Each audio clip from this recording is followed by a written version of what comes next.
Hey everyone, I just wanted to make a quick video going over how to do an OOP problem. I know because of the power outages, I wasn't able to teach discussion on OOP, and I just wanted to show my way of approaching it just in case you find it confusing sometimes. So I'm just going to go over the midterm 2 question and show you how I approach it. So I'm going to be scrolling up and down a lot, so if you just want a copy of the midterm in front of you, that would probably end up being better. So to start off, what I do is I just want to go and identify all the different classes. And so just starting off from the top, we have class C. I like to denote classes in terms of boxes. So I'll say that this is class C, and in the class we have the variable x, which is just equal to the letter E. We have a function f, and we have a function that's the stir.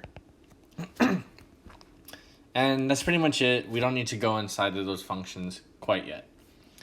Then next part we have big C. So I'll just draw that once again. Say big C. And I like to denote the fact that one class inherits from another class by using a dashed arrow.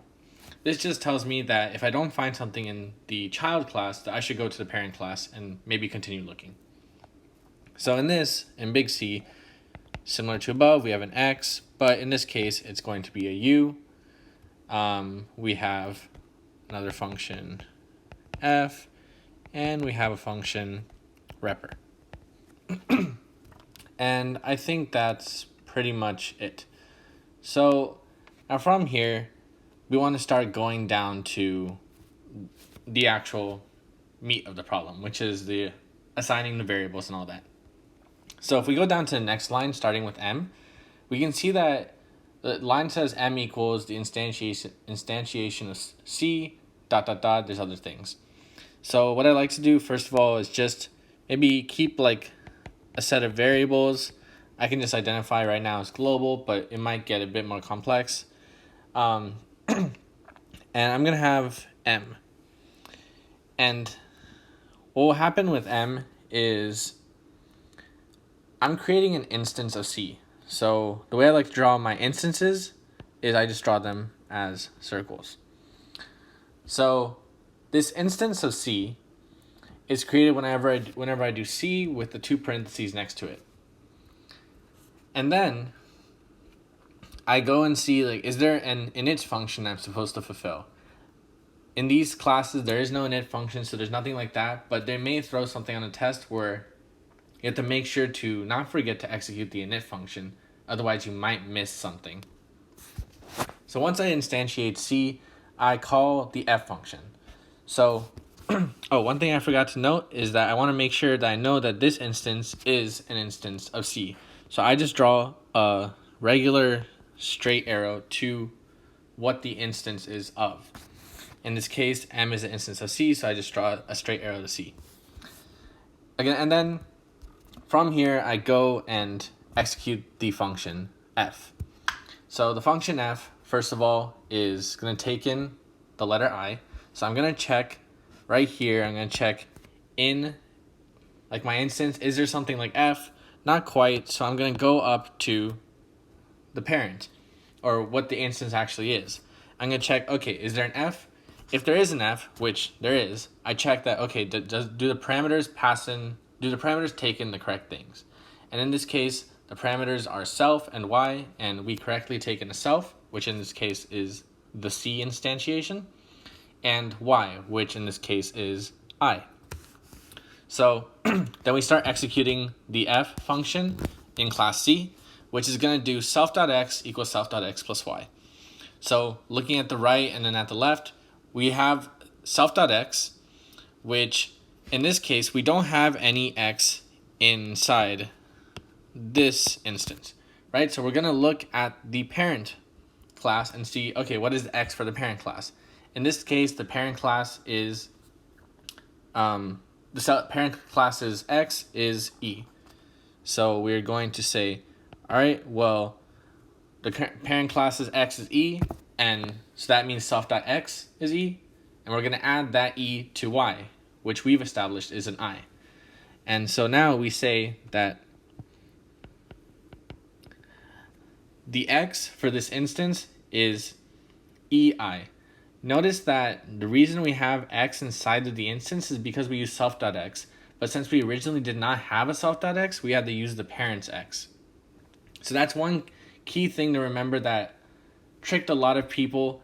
So always follow the rule of looking at the object you're working with. If you don't find it, go to the parent and repeatedly go upwards. And that way you'll have a better chance of not falling for those traps.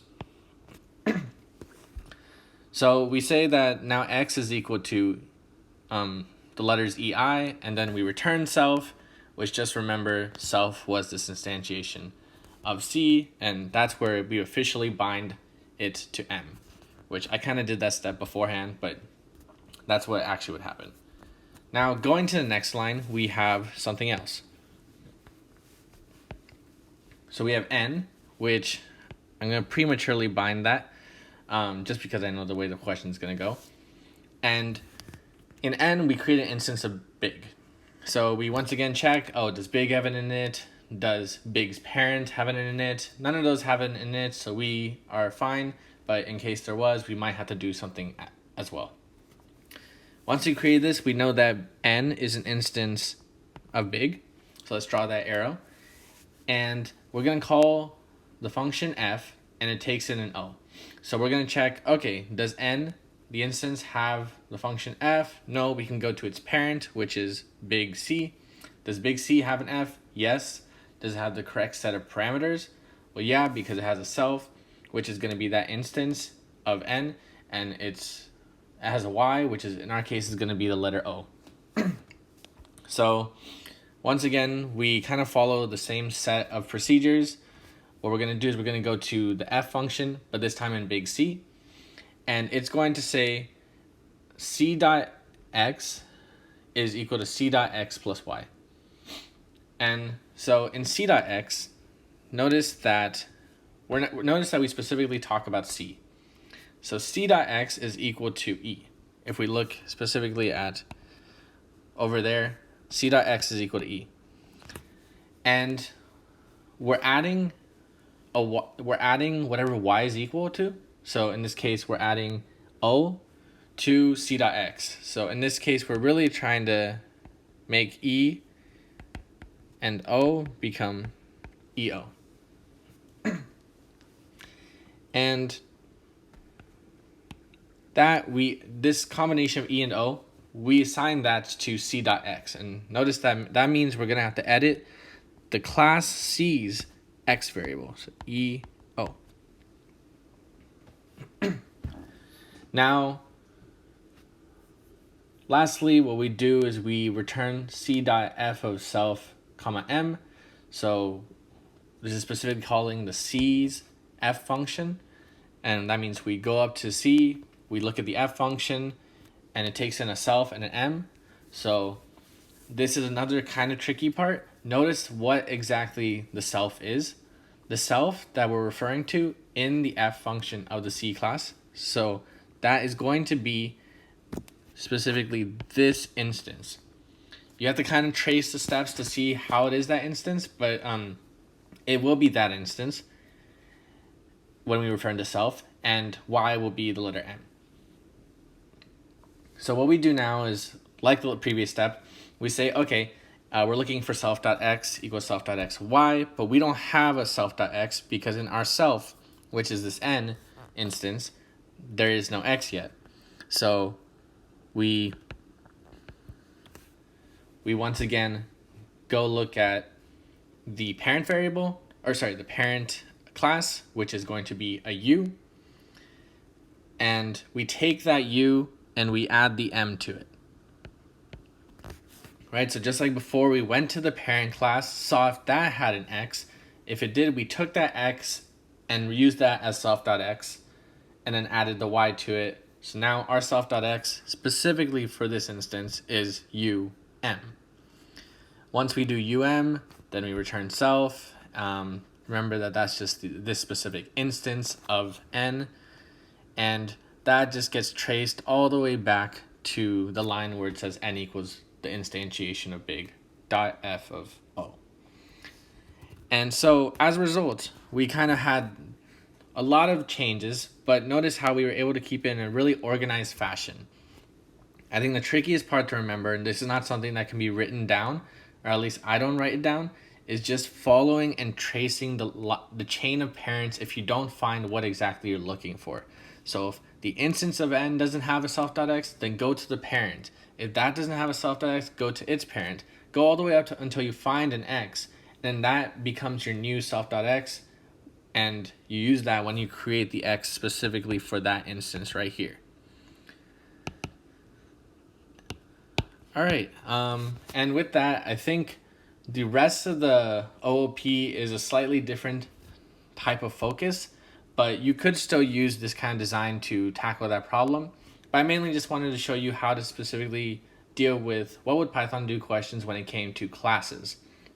And so feel free to use this kind of technique if you think it's helpful. So once again, I like to make sure that the classes, I'll write this in a different letter.